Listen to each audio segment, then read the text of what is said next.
Middle east से एक बहुत बड़ी खबर आ रही है जिसने पूरी दुनिया का ध्यान खींचा है। दुबई पर एक बड़ा हमला।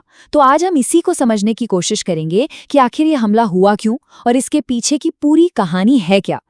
तो सबसे बड़ा सवाल यही है, क्या सच में ईरान ने मिसाइलों और ड्रोन से दुबई पर अटैक किया? अच्छा, इस पूरे मामले की तह तक जाने से पहले सबसे पहले ये समझना जरूरी है कि आखिर हुआ क्या था। तो सबसे पहले बात करते हैं दुबई पर हुए हमले की। देखते हैं कि जो शुरुआती रिपोर्ट्स हैं वो क्या कह रही हैं। तो रिपोर्ट्स के हिसाब से हुआ ये कि दुबई की तरफ एक साथ कई मिसाइलें और ड्रोन्स दागे गए।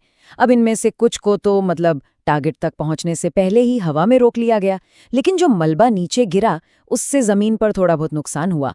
और तो और दुबई एयरपोर्ट पर फ्लाइट्स पर भी इसका असर पड़ा।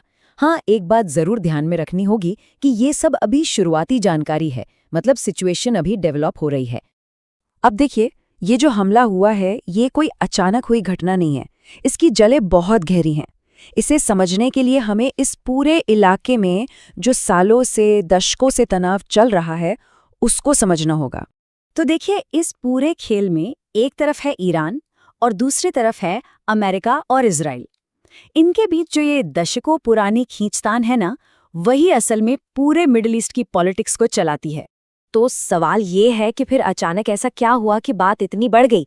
हुआ ये कि हाल ही में अमेरिका और इजराइल ने ईरान से जुड़े कुछ ठिकानों पर एक्शन लिया। अब ईरान ने इसे अपने ऊपर एक सीधा हमला माना और बस बदला लेने की बात कह दी।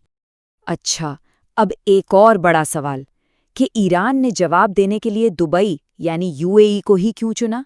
भाई, इसके पीछे एक बहुत सोची समझी रणनीति है। इसकी सबसे बड़ी वजह है यूएई की अमेरिका और इजराइल से नज़दीकी। यूएई को इन दोनों देशों का एक बहुत करीबी सहयोगी माना जाता है। तो ईरान का संदेश बिल्कुल साफ था कि जो भी हमारे दुश्मनों का साथ देगा उसे भी इस लड़ाई का हिस्सा माना जाएगा। देखिए, ईरान का ये मानना है कि यूएई जैसे जो खाड़ी देश हैं उन्होंने अमेरिका और इजराइल का साइड लेकर खुद को इस झगड़े में डाल लिया है। तो एक तरह से दुबई पर यह हमला इन सब देशों के लिए कह सकते हैं एक सीधा मैसेज था। चलिए अब बात करते हैं कि इस पूरे मामले का भारत पर क्या असर पड़ सकता है। क्योंकि देखिए, ये लड़ाई भले ही हजारों मील दूर हो रही हो, लेकिन इसका असर हम पर भी सीधा पड़ सकता है और ये समझना बहुत जरूरी है। ये नंबर देखिए, लाखों, जी हाँ, लाखों भारतीय यूएई में रहते हैं, काम करते हैं। तो जाहिर सी बात है, वहां की जरा सी भी अस्थिरता या असुरक्षा का सीधा मतलब है हमारे अपने नागरिकों की सुरक्षा का सवाल। ये एक बहुत बड़ा मानवीय कनेक्शन है। तो मोटे तौर पर 3 बड़े असर हो सकते हैं। सबसे पहला तो है तेल की कीमतें। जब भी इस इलाके में टेंशन बढ़ती है, तेल के दाम आसमान छूने लगते हैं, जिसका सीधा बोझ हमारी अर्थव्यवस्था पर पड़ता है। दूसरा, जैसा कि हमने बात की, वहां रह रहे लाखों भारतीयों की सुरक्षा और उनकी रोजी रोटी, ये एक बहुत बड़ी चिंता है। और तीसरा, भारत और यूएई के बीच जो बड़ा व्यापार है और जो हजारों फ्लाइट्स चलती हैं, उन सब पर भी बहुत बुरा असर पड़ सकता है। तो चलिए अब इस पूरी घटना को एक बड़े पर्सपेक्टिव में रखकर देखते हैं, क्योंकि ये समझना जरूरी है कि ये सिर्फ एक दिन की हेडलाइन नहीं है। इस पूरे विश्लेषण का जो सबसे जरूरी पॉइंट है वो यही है, ये जो दुबई पर हमला हुआ है ये कोई अकेली अलग थलग घटना नहीं है। ये तो बस एक लक्षण है उस बड़ी बीमारी का जो पूरे मिडिल ईस्ट में फैल रही है। एक बड़े और गहरे संघर्ष का ये सिर्फ एक छोटा सा हिस्सा है।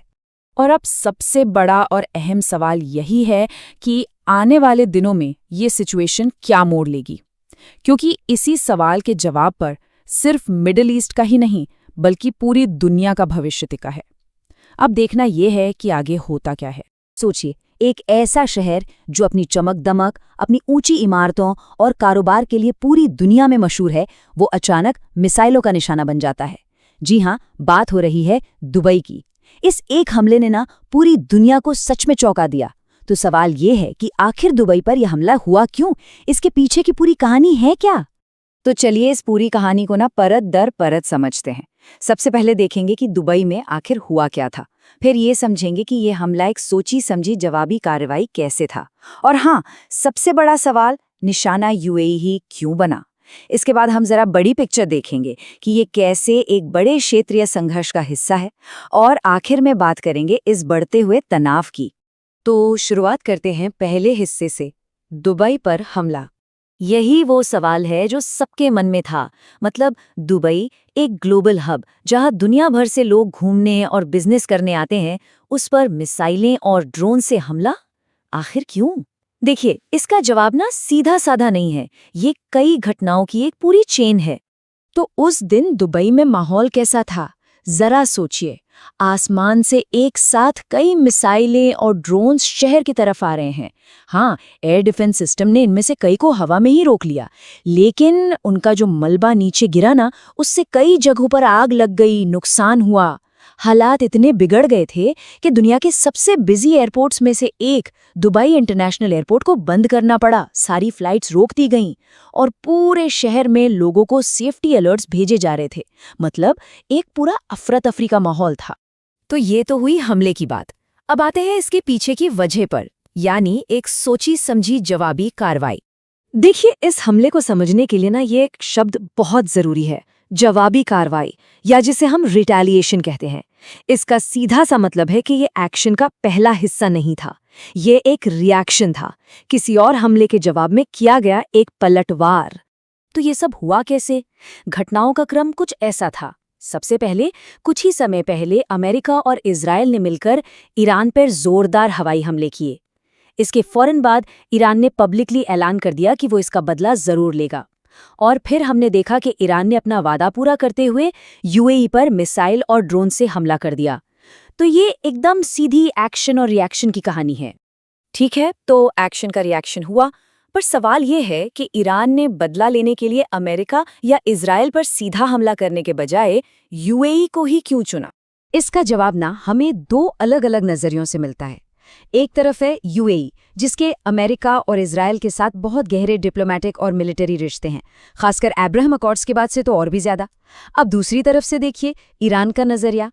उनके लिए जो भी देश उनके दुश्मनों यानी अमेरिका और इजराइल का दोस्त है, वो भी उनका दुश्मन ही हुआ, और इसीलिए उनकी नज़र में यूएई एक लेजिटिमेट टारगेट बन गया। अब थोड़ा जूम आउट करते हैं और इस घटना को एक बड़े कैनवस पर देखते हैं, जो है एक व्यापक क्षेत्रीय संघर्ष। एक बात बिल्कुल साफ समझनी होगी, ये कहानी सिर्फ दुबई पर हुए एक हमले की नहीं है। नहीं, असल में ये तो मिडिल ईस्ट में चल रहे एक बहुत बड़े और पुराने तनाव की बस एक कड़ी है। ये मिडिल ईस्ट में चल रहे एक बहुत बड़े संघर्ष का हिस्सा है, एक ऐसा संघर्ष जिसकी आग में सिर्फ ईरान या यूएई ही नहीं, बल्कि इस रीजन के कई और देश भी झुलस रहे हैं। तो बड़ी पिक्चर क्या है? असल में मिडिल ईस्ट में अपना दबदबा कायम करने के लिए ईरान और दूसरी बड़ी ताकतों जैसे सऊदी अरब के बीच एक लंबी खींचतान चल रही है। और इस खींचतान में वो देश भी बीच में आ जाते हैं जिनके वेस्ट के साथ यानी पश्चिमी देशों के साथ अच्छे रिश्ते हैं, जैसे कि यूएई।